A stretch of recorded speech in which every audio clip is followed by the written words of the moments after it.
107వ అధ్యాయము 1 నుండి 10 వచనం. యెహోవా దయాళుడు, ఆయనకు కృతజ్ఞతాస్తుతులు చెల్లించుడి. ఆయన కృప నిత్యముండును. యెహోవా విమోచించిన వారు ఆ మాట పలుకుదురు గాక.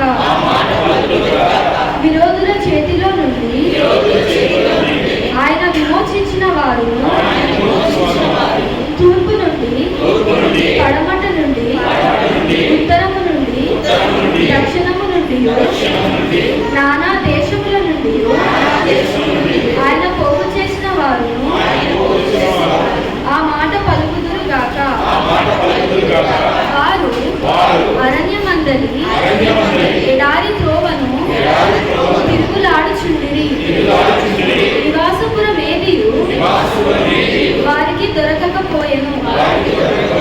ఆకలి దప్పుల చేత వారి ప్రాణము వారిలో సొమ్మసిల్లెను.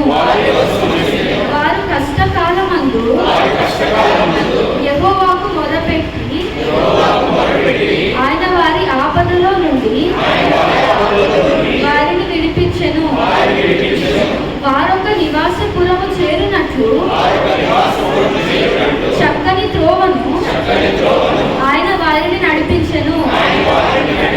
ఆయన కృపను బట్టి నరులకు ఆయన చేయు ఆశ్చర్య కార్యములను బట్టి వారు యెహోవాకు కృతజ్ఞతాస్తుతులు చెల్లించుదురు గాక. ఏలయనగా ఆశగల ప్రాణమును ఆయన తృప్తిపరచి ఉన్నాడు.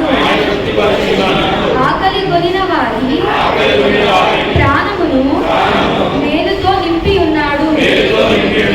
దేవుని ఆజ్ఞలకు లోబడక మహోన్నతుని తీర్మానమును తృణీకరించినందున